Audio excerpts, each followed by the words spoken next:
Stop! Stop! Police!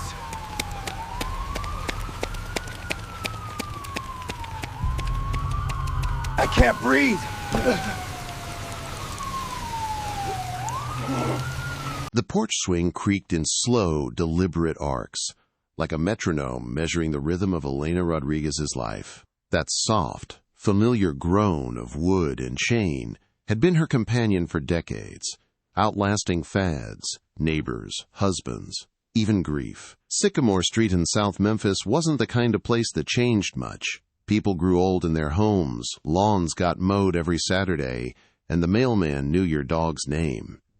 Elena had lived here 67 years. She had seen births, funerals, graduations, barbecues, heartbreaks, all from this swing. But lately, the wind had changed. Not in any obvious way. No sirens at first. No headlines. Just more police. Different police.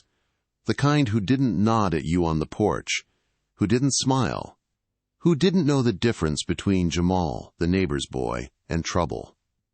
That was the first sign, the way they looked at the kids on this block, like suspects, not sons. Less than break time equals ones/greater than. Elena was a retired school librarian, a woman of rules, order, and routine. She believed in quiet strength and saying thank you. In her world, the sun rose predictably, and people, mostly, did the right thing if you gave them time. She raised her 2 boys in that house, buried her husband Miguel 10 years ago, just down the street at Rose Hill Cemetery. The roses he planted still bloomed beside the porch swing. Miguel had always told her, when the wind changes, pay attention. She was paying attention now. Less than break time equals ones/greater than. The neighborhood kids used to joke that she was the street's camera. Nothing got past Miss Elena, and she liked it that way. Jamal used to wave at her from his old beat-up Honda every evening on his way home from the Amazon warehouse. Always with that boyish grin, always respectful. Yes, ma'am, even when she told him to turn that bass down. She wasn't his grandmother, but it felt like she was. Less than break time equals ones/greater than. Tuesday early evening. The sky was turning that Memphis purple, bruised and beautiful. The air smelled like someone's charcoal grill and distant honeysuckle. Elena sat on the porch, trimming a rebellious rose stem with Miguel's old clippers. She heard Jamal's car before she saw it. Same rhythm, same joy in the subwoofers. She looked up to wave, as always. Less than break time equals ones/greater than. Before we go any further, comment where in the world you are watching from, and make sure to subscribe because tomorrow's story is one you don't want to miss. Less than break time equals ones/greater than. That's when it happened. A black Dodge Charger leapt out from behind the old oak near the corner. Unmarked. It swerved with force, blocking Jamal's path. 2 more SUVs followed, surrounding his car like predators circling prey. Everything after that moved too fast, but also somehow in slow motion. 5 officers, tactical gear, screaming, flashlights, Jamal's hands up, confusion on his face. Elena froze, clippers in hand. She didn't move. Couldn't. The creak of her swing went silent. The roses in her garden seemed to stop blooming in that moment. Her sanctuary no longer felt safe. She couldn't know it then, but this ordinary Tuesday evening would mark the end of the quiet world she had known. What she witnessed that night would unravel everything she believed about order, about safety. ABO. At the role of a witness. Because what unfolded in front of her wasn't just a tragedy, it was a reckoning. Jamal, the neighbor boy with big dreams. Jamal Washington wasn't perfect, but damn if he wasn't good. He lived 3 doors down from Elena, in the little yellow house with the peeling shutters, and a front yard his mama, Sarah, tried her best to keep respectable. 24, lanky with a shy smile and a laugh that cracked too loud in quiet spaces, Jamal had that way about him. Like he hadn't fully decided whether to be a boy or a man yet. He worked overnights at the Amazon warehouse, driving pallets and loading trucks in steel-toed boots that were always scuffed. 6 days a week, 12-hour shifts. Then church on Sundays with his mama. Always sat in the second pew from the front, shirt ironed, tie crooked, sneakers clean. Never missed a service unless his legs gave out from exhaustion. People liked Jamal, not because he was loud or charming, he wasn't, but because he listened. Because he helped Mr. Henderson fix his porch light without being asked. Because when Ms. Evelyn's cat ran up the power pole, it was Jamal who climbed halfway up that ladder before animal control even picked up the phone. Because he said yes ma'am and no sir and meant it. Not a saint, but a good kid. Less than break time equals one's greater than. He drove a beat-up navy blue '08 Honda Accord with a crooked spoiler that rattled like a soda can in wind. He loved that car like it had a name, always washing it on Saturdays, even if it rained the next day. He kept a stack of mechanic manuals in the trunk, saved for night breaks at work. He was teaching himself how to fix cars, one YouTube video and busted knuckle at a time.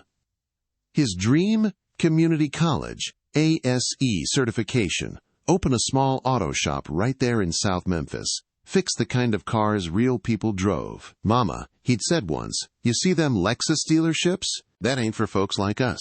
But I can make Miss Evelyn's van purr again. I can help Mr. Barlow pass emissions. Big dreams. Local roots. Less than break time equals one's greater than. Elena had watched Jamal grow up like weeds through concrete, pushing through, stubborn, brilliant in the sunlight. She remembered when he first rode a bike without training wheels, wobbling past her mailbox, his helmet too big and a grin too wide. He used to bring her leftover cupcakes from his birthday parties, used to shovel her driveway when Memphis got one of its rare dustings of snow. She'd never had grandkids. Her boys had moved out west. But Jamal? He filled that porch with laughter and energy in a way she hadn't known she'd missed. He wasn't hers by blood, but it didn't matter. Less than break time equals one's/greater than. He had a girlfriend once, Sasha. Beautiful, loud, sharp-tongued girl who wore hoop earrings the size of saucers and gave Jamal hell about his messy trunk. They used to argue on his porch sometimes, nothing violent, just passion mixed with 20-something heat. Elena had listened in once, just long enough to hear Sasha shout, "You better start choosing your future, Jamal. You can't fix everybody else's life if you can't even fix your own." He just sat there, silent, nodding. Elena never asked about it, but the girl stopped showing up after that. Jamal got quieter, spent more time on his car, more time on his mama's porch, eyes squinting at the sunset like it owed him answers. Less than break time equals one's/greater than. The last conversation they had, just 2 days before it happened, was about her rosebush. "Miss Elena, this thing got a mind of its own," he'd said, nodding at the thorny mess beside her porch. "I like a little rebellion," she'd replied, pruning shears in hand. Jamal laughed. "Then you must love me." And maybe she did, in that quiet, unspoken way. Southern neighbors loved the kids who don't call them grandma but still shovel their snow and wave every time they pass by. Less than break time equals one's/greater than. On the day he died, Jamal was supposed to pick up a second-hand torque wrench from a guy off Craigslist. He'd found a deal, texted his friend, said, "I'm finally building my own kit." He had $80 cash in his wallet, folded behind a library card he hadn't used since high school. He'd just finished another night shift, just clocked out. He was driving home, maybe tired, maybe hungry, maybe dreaming about his future, about toolboxes and garages and vinyl signs that said Washington Auto. That's the Jamal people never got to meet. Not the name in headlines, not the victim in hashtags, but the kid who fixed porch lights and helped with groceries and made his mama proud even when she worried herself sick over him. Less than break time equals one's/greater than. Elena would remember him like that. Always. because Jamal Washington wasn't perfect. But damn if he didn't deserve to grow old. The Trap. Sudden storm on a quiet street. Tuesday evening, 5:12 p.m. The sky over South Memphis wore its usual late summer bruises. Purples and golds streaked across the clouds like brushstrokes left behind by something ancient. The cicadas screamed like they always did when the heat refused to die. And on Sycamore Street, everything was ordinary. Elena Rodriguez sat on her porch, pruning her rosebush with Miguel's old shears. She hummed quietly, something from the radio a few decades ago. Her iced tea had gone warm beside her. Jamal was late by about 2 minutes. He was never late. Less than break time equals ones/greater than. Then she heard it. That familiar bass, deep and syrupy, thumping in the distance. The corner of her lips curled. There he is. She looked up, expecting to see the battered navy blue Honda coming around the bend. And it was there, just where it always was. Jamal driving slow, one arm out the window, head nodding to a beat only he truly loved. But the smile never made it to her eyes. Less than break time equals ones/greater than. Out of nowhere, a black Dodge Charger shot forward from behind the oak tree at the corner. It moved with purpose, too fast for the street, too calculated to be accidental. Before Jamal could brake, the Charger swerved and blocked his path, nose to nose in the middle of the quiet road. Then came 2 more, unmarked SUVs, dark windows, dark paint, dark intent. They boxed him in with military precision. Jamal had nowhere to go. Elena's shears dropped to the porch floor. The clang echoed louder than it should have. "What in God's name?" she whispered. Less than break time equals ones/greater than. The car doors flew open. 5 men jumped out, all in tactical gear, not regular blues. These weren't the beat cops who played ball with the kids or stopped by block parties. These men looked like they'd been dropped into a war zone. Black vests, weapons strapped across chests, boots pounding pavement. No introductions, no warning. Just yelling. "Get out of the car! Show me your hands! Do it now!" Less than break time equals ones/greater than. Jamal froze. From her porch, 60 feet away, Elena could see his face through the windshield. Pure confusion. He raised both hands slowly, unsure whether to move or stay still. The car engine hummed softly. The bass had long stopped. Less than break time equals ones/greater than. One officer, a broad-shouldered man with a shaved head and a jaw clenched so tight it looked like it might snap, rushed forward, yanked open Jamal's door. "I said out." Jamal stumbled, trying to comply. "What? What's going on? I didn't do." The officer didn't let him finish. He grabbed Jamal by the shirt collar, yanked him hard out of the car, and slammed him against the hood. "Hands on the damn car!" Less than break time equals ones/greater than. Elena stood now. Her hands trembled against the porch railing. This wasn't a routine stop. This was a takedown, a raid. For Jamal? She looked around. Mr. Henderson's blinds were already shut. The neighbor's dog had stopped barking. The street had gone unnaturally still, like the air before a tornado. Less than break time equals ones/greater than. Jamal wasn't resisting. That much was clear. His arms were splayed across the hot metal of his car. He flinched when the officer shoved his legs apart. Another officer, younger, lean, with a patchy beard and darting eyes, circled around to the passenger side. He pulled open the glove compartment, rifled through it like he had a timer to beat. The others stood in a semicircle, boxing Jamal in. It looked like a hunt. No one said what he'd done. No one mentioned a warrant. No Miranda rights. No badge numbers. Just yelling. Just force. Less than break time equals ones/greater than. From the porch, Elena shouted, barely audible, "He's not a criminal. He works at Amazon." They didn't hear her, or didn't care. Less than break time equals ones/greater than. Jamal turned slightly, trying to speak. "Please, man, I don't—" "Turn around," the burly one barked. Then a fist. Fast, brutal, unprovoked. Jamal's knees buckled. Elena gasped so loudly she surprised herself. "Hey!" she cried out this time. Her voice cracked with desperation, but it drowned beneath the chaos. The younger officer looked up, briefly. His eyes flicked toward Elena, just for a second. Then back to the scene. He said nothing. Less than break time equals ones/greater than. And then Jamal ran. It wasn't a sprint born of escape. It was pure, panicked instinct.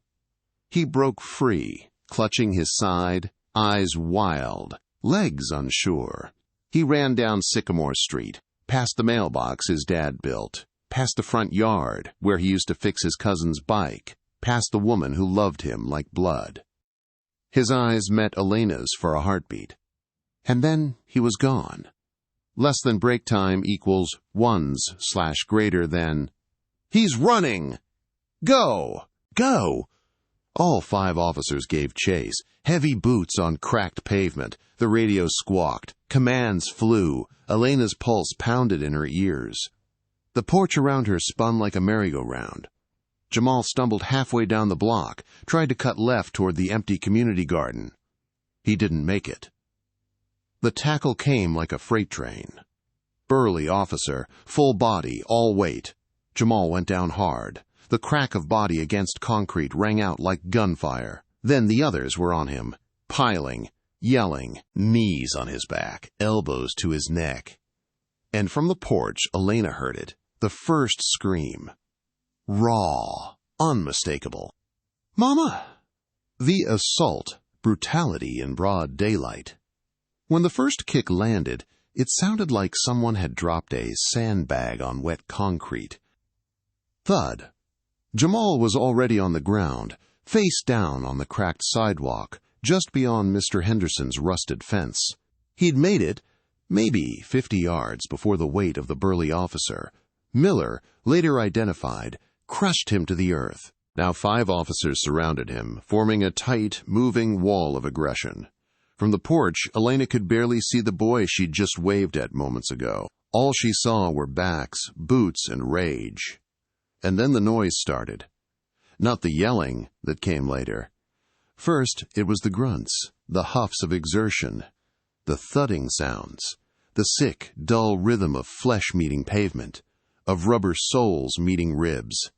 It was methodical, like they'd done this before. Like this wasn't their first takedown, only their most public one.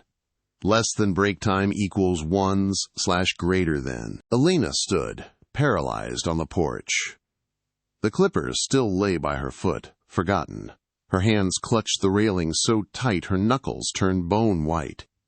From this distance, she could see glimpses. Jamal's sneakers kicking, his arm twitching, a flash of blood against the pale gray of the sidewalk.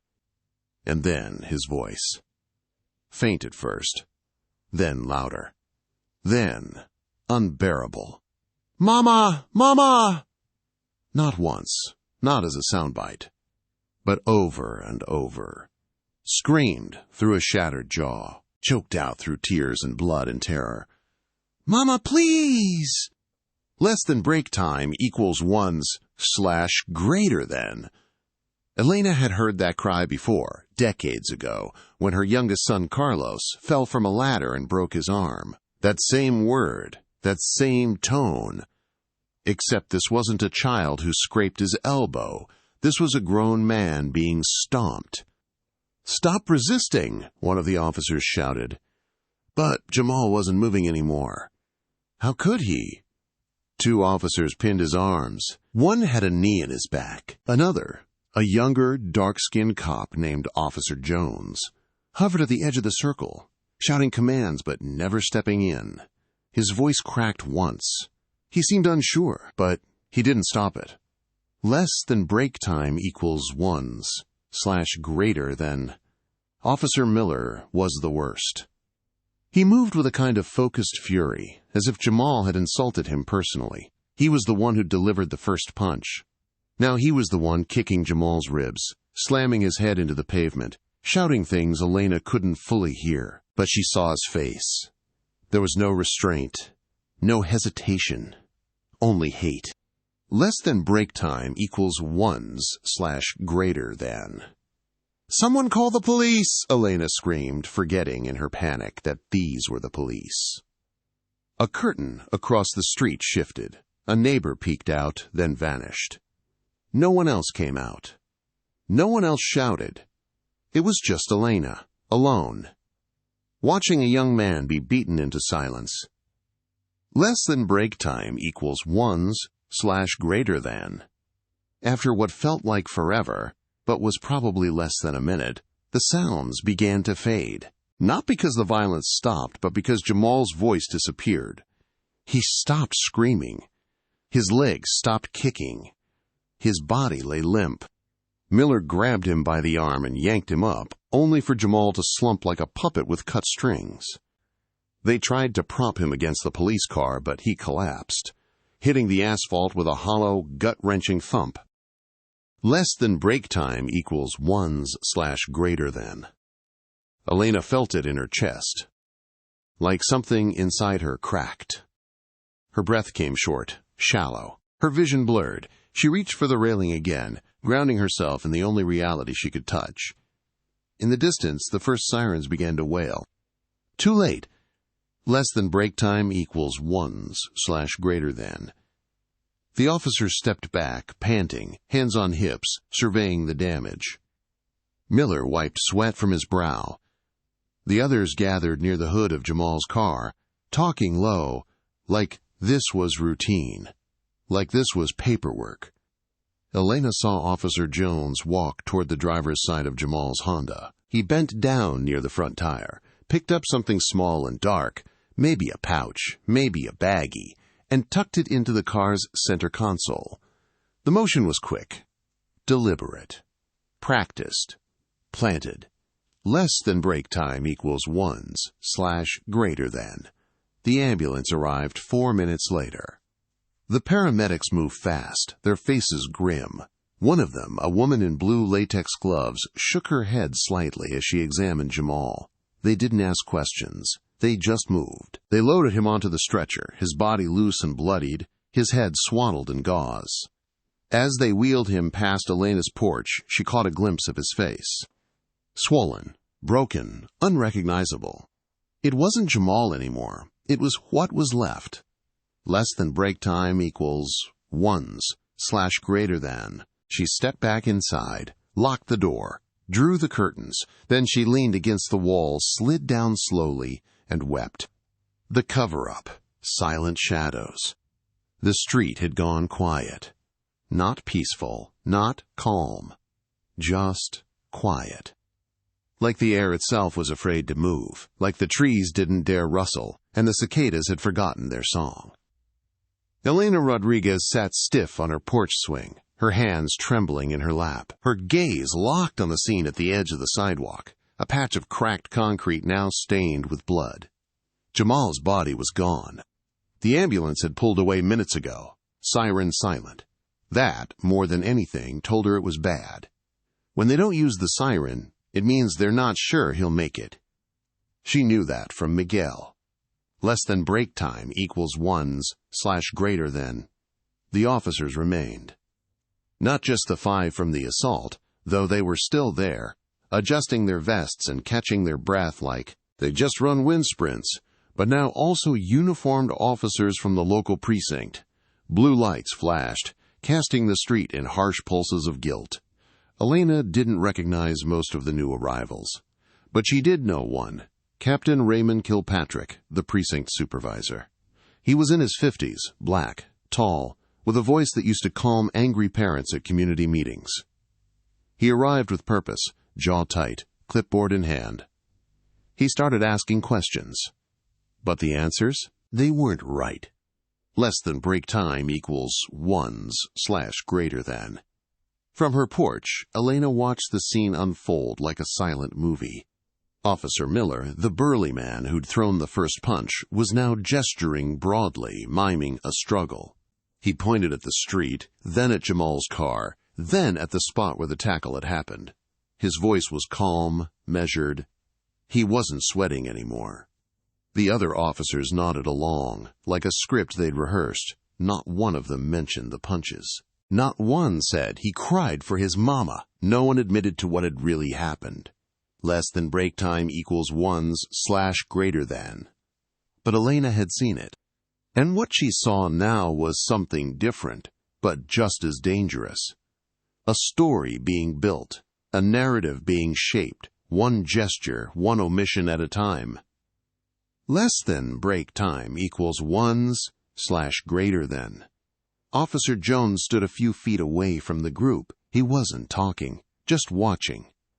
Younger than the rest. Dark-skinned, lean, maybe late 20s. He kept glancing down at his boots, then back up at the sky like he was wrestling something invisible. He hadn't thrown a punch, but he hadn't stopped one either. And Elena had seen what he'd done after. Less than break time equals ones/greater than. Earlier, just minutes after Jamal collapsed, Jones had approached the driver's side of the Honda, bent down, picked up a small black object from the curb and slipped it into the center console. He didn't wave it in the air, didn't log it, didn't tag it as evidence. He just placed it there, casually, quietly, like he was putting something back. Elena didn't know exactly what it was. From her porch, she couldn't tell if it was a baggie of drugs, a piece of jewelry, or something else. But it hadn't come from Jamal's car. That much, she knew. Less than break time equals ones/greater than.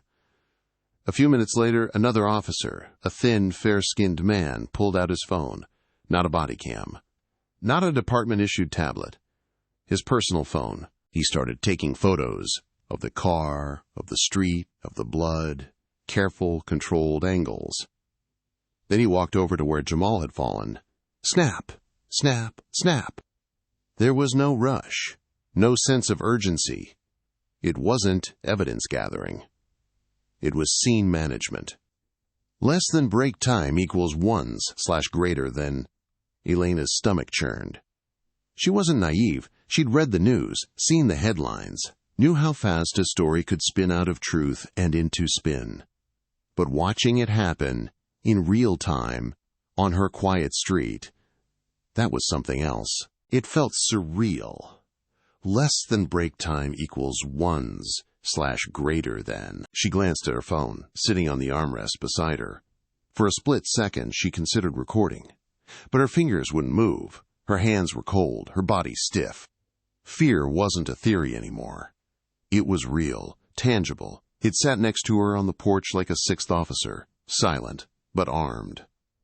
Less than break time equals ones/greater than. And what if she was wrong? What if no one listened? What if someone found out she spoke? Elena had lived long enough to know power didn't like being questioned. Less than break time equals ones/greater than. But then she thought of Jamal. Of his eyes, wide and terrified. Of the way he looked at her just before he ran, as if she could save him. Of the sound of his voice, screaming for a mother who hadn't arrived in time. Less than break time equals ones/greater than. Her throat tightened. She reached for her phone anyway, opened the camera, started recording. She didn't film the beating, that was over. But she captured what came next. Officer Jones walking back toward his cruiser, alone, his shoulders hunched. The younger officer staring at the blood-stained concrete before looking away. The thin white officer reviewing photos on his phone, then deleting one. None of it was damning on its own. But together, it was a puzzle. And she had a piece no one else did. Less than break time equals ones/greater than. 20 minutes later, the police began to clear out. Crime scene tape fluttered like yellow ribbon tied around a lie. The reporters hadn't arrived yet. The neighborhood hadn't emerged. The story hadn't spun. But Elena knew this was the moment it started. The moment where truth was a flickering candle and the wind was blowing hard. The video, evidence goes public. It began with a press conference. A week after the beating. a line of suits, a podium. The police chief, gray hair, dark circles under his eyes, stood in front of an American flag and said the words everyone had been waiting for. We will be releasing both the officers' Bodycam footage and the nearby poll camera recording from the evening of the incident involving Mr. Jamal Washington. Not assault. Not brutality. Not killing. Just incident. Less than break time equals ones/greater than. Elena watched from her living room, sunlight slanting through the curtains. She sat in Miguel's old armchair, her rosary clenched so tight her fingers went numb. They said the footage would go live at 7 p.m., on every channel, unedited. For days, the street had buzzed with whispers. Someone said Jamal was in a coma.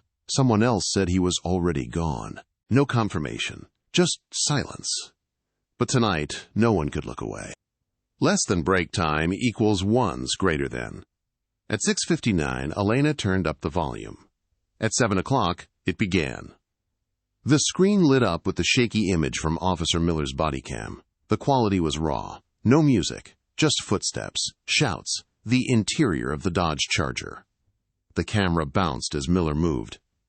Then Jamal's car came into view. Less than break time equals ones/greater than. Even though she had watched it live, Elena flinched. There it was, the moment they surrounded him. Jamal's hands in the air, his face illuminated by the golden light of dusk, his voice confused, pleading. "What did I do? Hands where I can see 'em." Then the slam, Jamal's head hitting the car roof, the gasp, the shove. Then the first punch. Less than break time equals ones/greater than. The audio was muffled, but not enough to hide the sounds. Elena heard every grunt, every kick, every choked cry. "Mama! Mama!" Less than break time equals ones/greater than.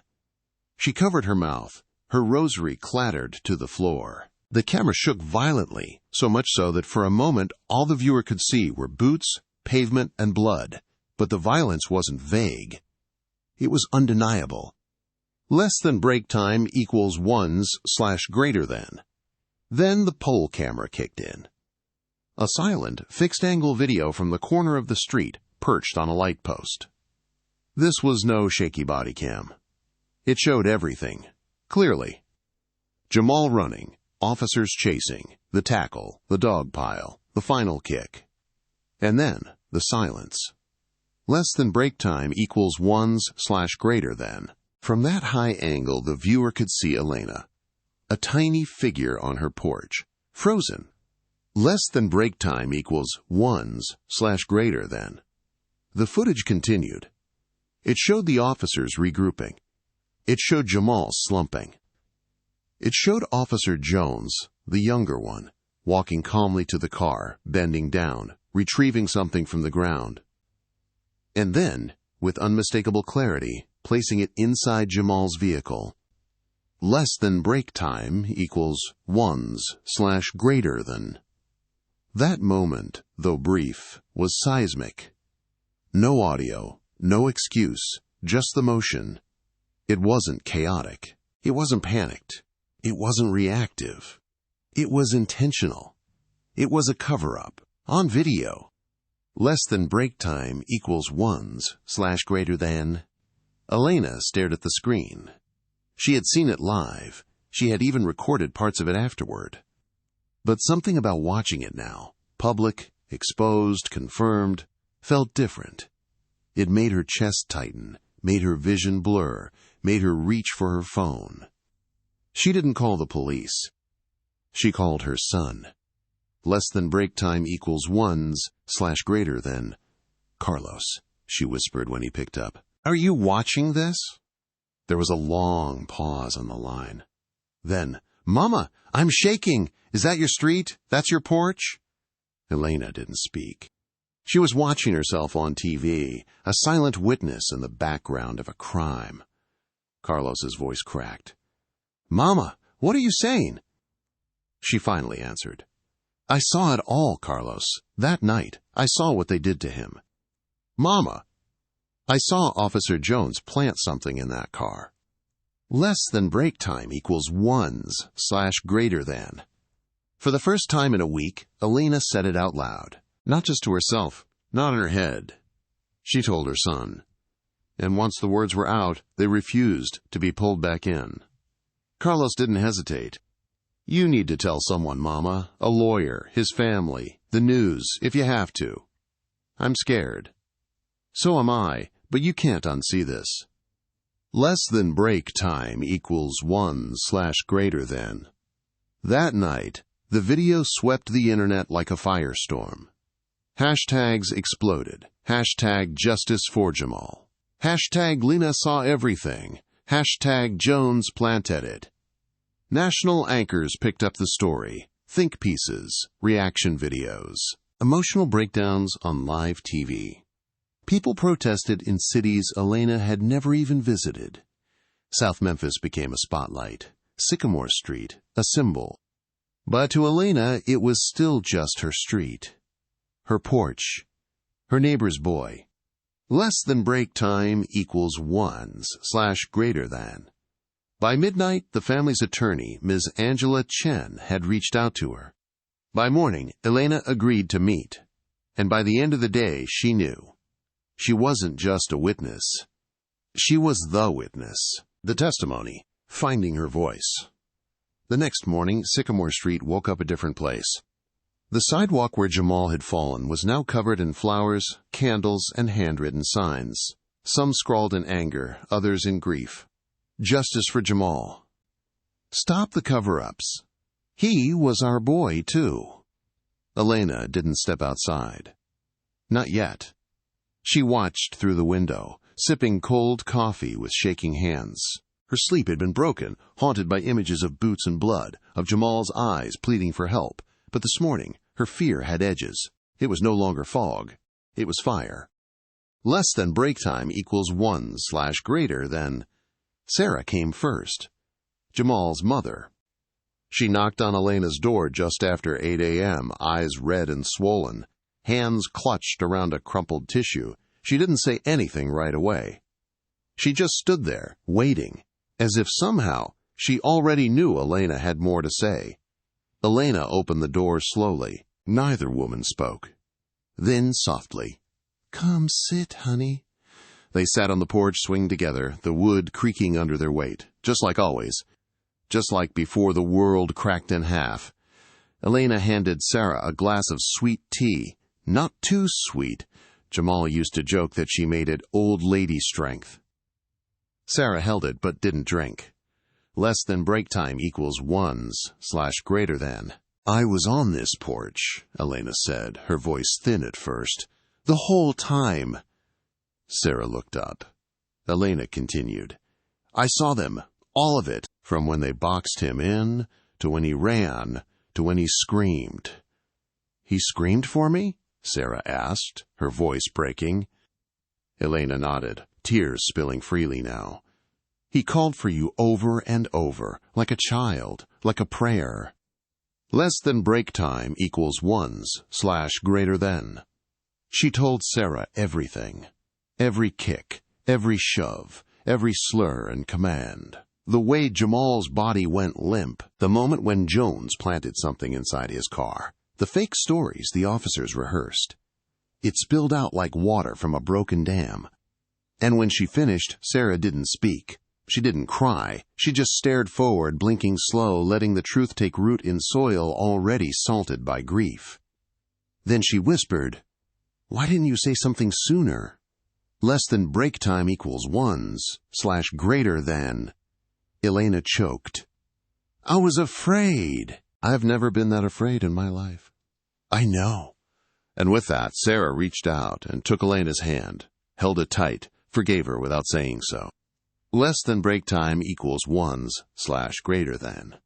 That afternoon, Elena sat with Ms. Chen, the civil rights attorney representing Jamal's family. In a small, rented office above a local real estate agency, with a fan squeaking in the corner and cheap coffee in a foam cup, Elena gave her statement. She recounted the entire night with precision. She even brought her phone, played the clips she'd secretly recorded. Ms. Chen watched without interrupting, her face calm but her pen moving fast. When it was over, the young lawyer leaned forward. "Mrs. Rodriguez, your testimony could change everything. You're the only civilian witness who saw the whole sequence from start to finish, and the video of Officer Jones that corroborates exactly what you described." "I don't want attention," Elena whispered. "You won't get attention. You'll get justice." Elena didn't answer right away. But her eyes, once clouded by fear, now looked focused. Determined. Less than break time equals ones/greater than. The next day, she met with the district attorney's office, then internal affairs. Then a journalist from Channel 9. One by one, she told her story. Calm, unshaken. A woman who had finally found her voice.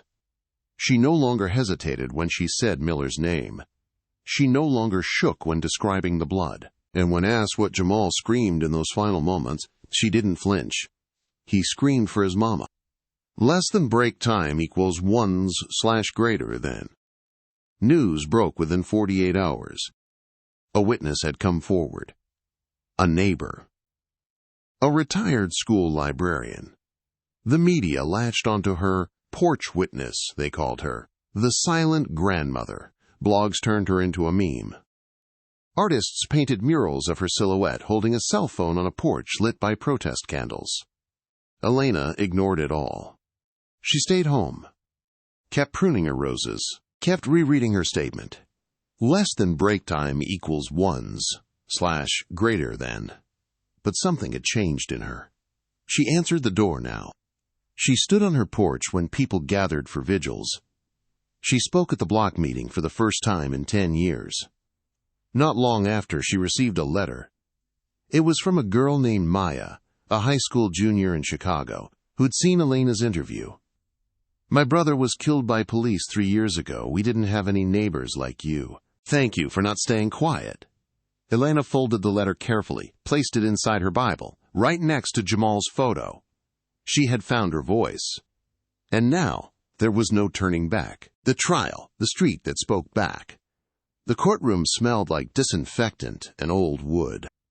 It was the kind of place that made people whisper without realizing it, where ceilings were high and the silence always felt judgmental.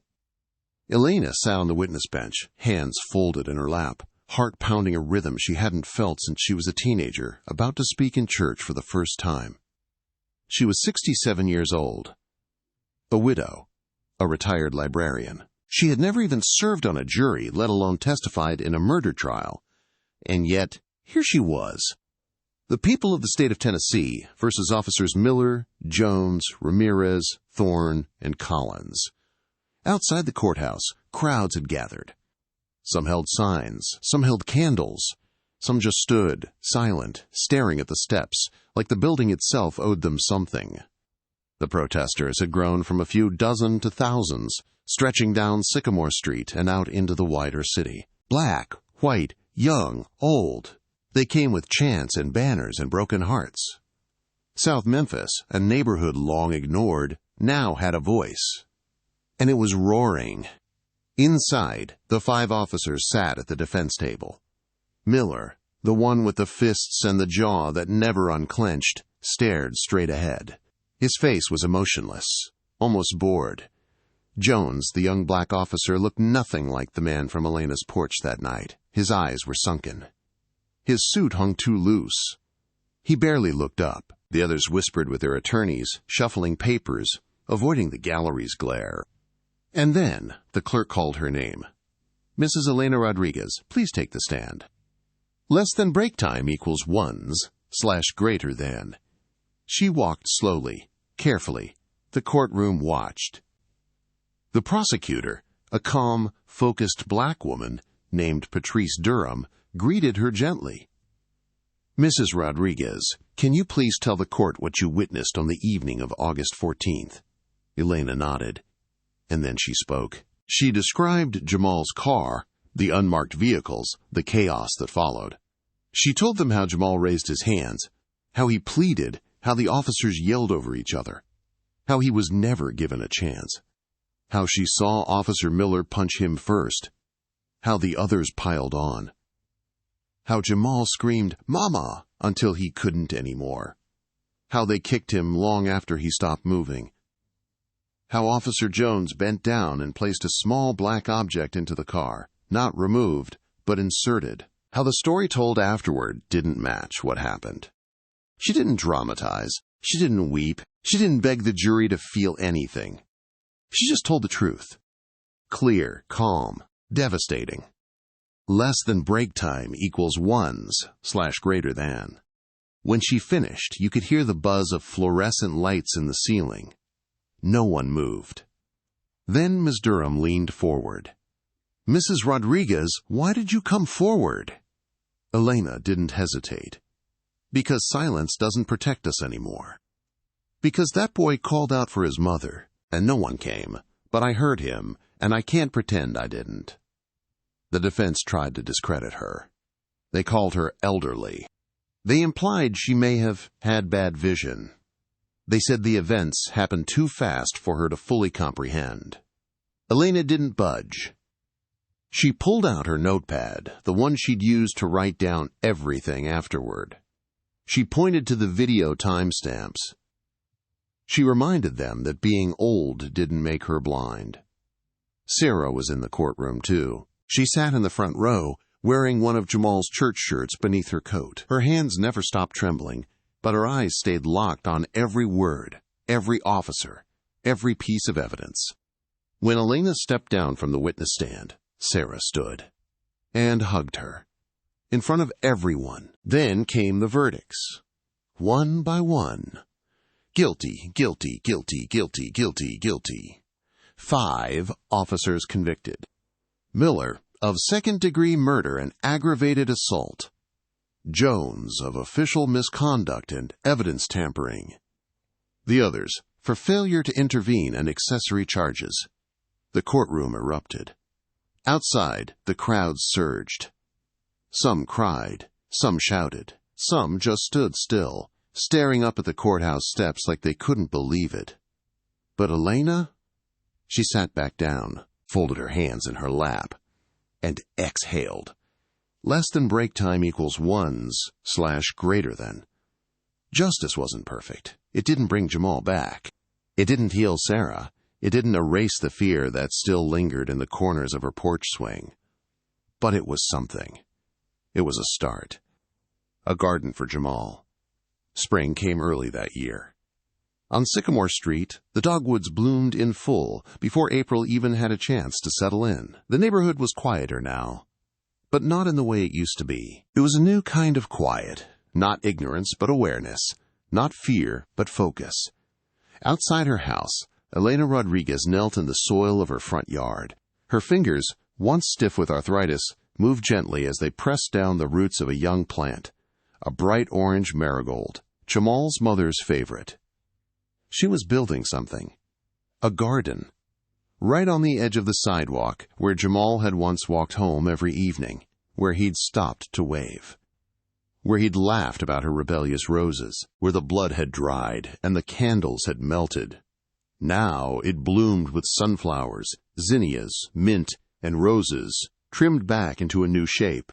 At the center, a wooden sign read, Jamal Washington Memorial Garden, loved, heard, never forgotten. Less than break time equals ones/greater than. Elena worked quietly, not needing to say anything. People stopped by sometimes, strangers, neighbors, even tourists with cameras. They didn't take selfies. They left notes, toy cars, wrenches, and folded paper cranes. Some whispered prayers. Others just stood and cried. Sarah came often. She didn't cry anymore. She watered the plants with one hand while holding her granddaughter in the other, Jamal's niece. Named Elena, after the woman who found her voice when it mattered most. Less than break time equals ones/greater than. The officers were gone. Sentenced. Convicted. Some appealed. Some blamed each other. But their names were now footnotes in a case taught in law schools, quoted in op-eds, chanted in rallies. Elena didn't care about them. She cared about Jamal. Less than break time equals ones / greater than. Months passed. A new mural appeared across from the community center. Jamal's face, young and vibrant, surrounded by tools, roses, and the words, "He dreamed," in blueprints. The city council passed new rules: mandatory de-escalation training, citizen oversight, anonymous civilian bodycam reviews. Some called it performative. Elena called it a seed. Less than break time equals ones / greater than. She testified one last time before Congress. Quiet, composed, and unshakable. A Republican from out of state asked if she hated the police. She looked him in the eye and said, "No, sir. I hate what happens when good men stay silent." He didn't ask a follow-up. Less than break time equals ones / greater than. Back home, the porch swing still creaked, but now it sounded different. Not a relic of a forgotten time, but a rhythm reborn. A swing that once held a silent witness now cradled a woman with a backbone of steel and hands covered in soil and justice. Elena had found her voice. She had used it. And the world, her little corner of it at least, had listened.